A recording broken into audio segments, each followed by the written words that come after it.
دنیا میں اگر دیکھا جائے تو خالص دودھ ملنا یہ اس قدر مشکل ہو گیا ہے آج کے اس دور میں۔ باہر لکھ کے لگایا ہوتا ہے جی 100% خالص دودھ دستیاب ہے۔ جب کوئی لیبارٹری والا چیک کرنے کے لیے آتا ہے تو 80% پانی ملا ہوتا ہے، 80% پانی ملا ہوتا ہے، اور اوپر لکھ کے لگایا ہوتا ہے ھذا من فضل ربی، یہ میرے رب کا فضل ہے۔ فضل اس لیے ہے کہ وہ ملاوٹ کر کے بیچ رہا ہے، مال زیادہ ملتا ہے۔ تو اللہ رب العزت نے بتایا کہ جنت میں جو دودھ کی نہر ہوگی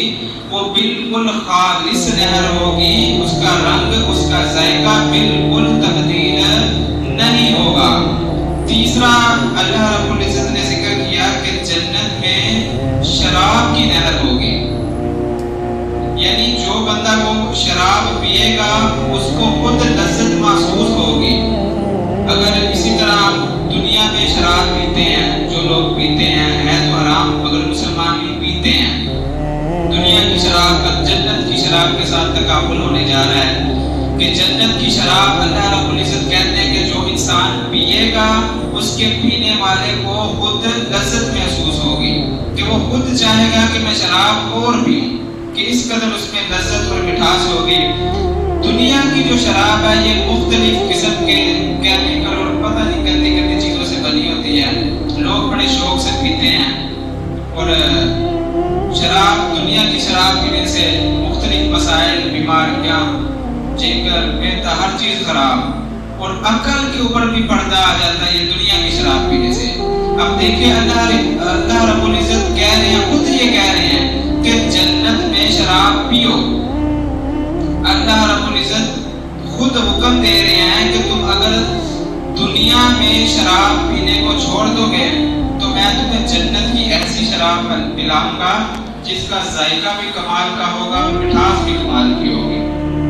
اس لیے ذکر ہونے جا رہا ہے کہ جنت میں شہد کی نہر ہوگی، ایسا شہد جو بالکل خالص اور شفاف شہد ہوگا۔ اسی طرح اس کی بھی مثال کسی چیز سے سمجھتے ہیں کہ دنیا میں شہد لینے کے لیے چلے جائیں، پورا گجرا والا چھان مار دیں، آپ کو خالص شہد نہیں ملے گا۔ وہی چیز لکھی ہوتا ہے یہ چھوٹی مکھی کا خالص شہد دستیاب ہے۔ جب لینے جاتے ہیں تو 2 نمبر ہے، کوئی مختلف کیمیکل اور چینی اور شکر مختلف چیزوں سے بنا کے بیچتے ہیں، اور اوپر یہی لکھا ہوتا ہے ھذا من فضل ربی، یہ میرے رب کا فضل ہے، اس لیے میں شہد بیچ رہا ہوں ملاوٹ کر کے، تو یہ میرے رب کا فضل ہے۔ تو انسان کو یہ سوال بنتا ہے کہ اے اللہ کہ جنت میں صرف ہمیں پلائی جائے گا کہ کچھ کھانے کو بھی ملے گا؟ بار بار اللہ نے کہا پیو، شراب پیو، دودھ پیو، شہد پیو، پانی پیو، تو کیا ادھر کوئی کھانے والی بھی چیز ہوگی کہ بس ساری جنت میں پینے کا سامان ہے، کچھ کھانے کے لیے بھی ہوگا؟ تو اللہ رب العزت نے کہا کیوں نہیں، جنت میں من کل الثمرات، ہر قسم کے پھل ہوں گے، مختلف قسم کے پھل، جنت کے پھل، انار ہوں گے، سیب ہوں گے اور انگور ہوں گے، ہر قسم کی چیزیں ہوں گی پھلوں کے اعتبار سے۔ مٹھاس اور لذت اصل چیز ہی یہی ہے، اصل چیز یہ پھل ہے، اور جو اللہ کی یہ نعمتیں ہیں، دودھ ہے جن کا ذکر ہے، شہد ہے، شہد اتنا مہنگا ہو گیا بندہ کھا ہی نہیں سکتا، اصل تو ملتا ہی نہیں ہے، دودھ کا بھی یہی حساب ہے۔ تو اللہ تعالیٰ نے کہا کہ جنت میں ہر قسم کے پھل ہوں گے۔ وہ 7 لوگ جن کو اللہ رب العزت قیامت کے دن اپنے عرش کا سایہ نصیب فرمائے گا، وہ 7 لوگ جن کو اللہ رب العزت قیامت والے دن اپنے عرش کا سایہ نصیب فرمائے گا۔ قیامت کا ایک بڑا عجیب منظر ہوگا، بڑی وحشت ہوگی، ہر طرف نفسی نفسی ہوگا، ہر بندہ ہی پریشان ہوگا۔ تو سورہ عبس میں آتا ہے 30ویں پارے میں کہ وَيَوْمَ يَفِرُّ الْمَرْءُ مِنْ أَخِيهِ وَأُمِّهِ وَأَبِيهِ وَصَاحِبَتِهِ وَبَنِيهِ، کہ اس دن جو ہے نا بھائی وہ اپنے بھائی سے بھاگے گا، شوہر جو ہے وہ اپنی بیوی سے، باپ اپنے بیٹے سے، ہر بندہ ایک دوسرے سے بھاگے گا۔ باپ اپنے بیٹے کے بارے میں یہ کہے گا کہ اللہ اس کو جہنم میں پھینک دے اور مجھے اس عذاب سے بچا لے۔ بیٹا اپنے باپ کے لیے یہ کہے گا، شوہر اور بیوی کا رشتہ اتنا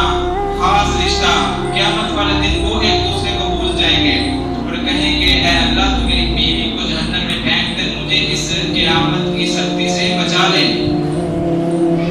ماں اور بیٹے کا رشتہ بڑا ہی پیار والا رشتہ ہے۔ قیامت والے دن ماں اپنے بیٹے سے کہے گی، بیٹے کے لیے یہ کہے گی اللہ میرے اس بیٹے کو جہنم میں پھینک دے اور مجھے اس سختی سے بچا لے، یعنی اس قدر وہ سختی کا منظر ہوگا۔ اللہ تعالیٰ نے قیامت کی سختیاں بیان کی تو اللہ کے نبی نے فرمایا کہ وہ 7 خوش نصیب جب کسی چیز کا سایہ نہیں ہوگا اللہ رب العزت اس کو اپنے عرش کا سایہ نصیب کہتا ہے امام عادل، یعنی ایسا امام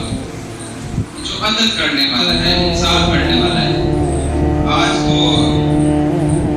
وہ حکمران ہے جو ہمارے اوپر مسلط کر دیے گئے، جان بوجھ کے مسلط کر دیے گئے۔ عدل و انصاف کا تو ان کے اندر کوئی مادہ ہے ہی نہیں، عوام پس رہی ہے، کوئی پرواہ نہیں ہے، مہنگائی کا عروج ہے اور ہر چیز کا عروج ہے۔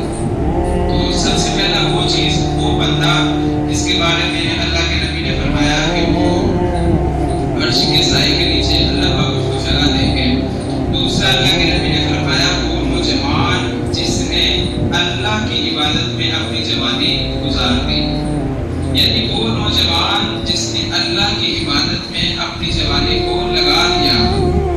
اس کا بھی یہی حساب اگر دیکھا جائے تو جوانی کے اندر انسان جو ہے بالکل زبردست، بالکل سٹریٹ ہوتا ہے، کوئی چیز وہ اپنے سامنے برداشت نہیں کرتا، وہ کہتا ہے کہ بھائی جو میں چیز ہوں نا وہ کوئی نہیں ہے۔ بڑھاپے میں تو ویسے ہی مسجد میں آنا ہے، کسی جگہ پر جانے کا چاہ رہا ہے کارڈ نہیں، تو مسجد میں تو بڑھاپے میں جانا ہی جانا ہے۔ تو اللہ کے نبی نے یہ بشارت دی ہے جوانوں کے لیے کہ وہ جوان جو اپنی جوانی اللہ کے راستے میں وقف کرتا ہے، اپنی جوانی میں توبہ کرتا ہے، اپنی جوانی میں عبادت کرتا ہے، اس کے لیے اللہ کے نبی نے خوشخبری یہ سنائی کہ اس کو قیامت والے دن اللہ کے عرش کا سایہ نصیب ہوگا۔ تیسری چیز جو اللہ کے نبی نے فرمائی کہ جس نے اللہ کو تنہائی میں یاد کیا اور تنہائی میں اللہ کو یاد کرنے کی وجہ سے اس کے آنکھ سے آنسو کا قطرہ ٹپک پڑا۔ تیسرا وہ بندہ کہ جو تنہائی میں اللہ کو یاد کرتا ہے اور خوف سے اللہ کی یاد میں اس کی آنکھ سے آنسو کا قطرہ گرتا ہے، وہ بندہ قیامت والے دن اللہ کے عرش کے سائے کا مستحق ہوگا۔ چوتھا بندہ جو اللہ کے نبی نے ذکر کیا کہ جس کا دل مسجد میں لگا رہتا ہے، چوتھا وہ بندہ کہ جس کا دل مسجد میں لگا رہتا ہے،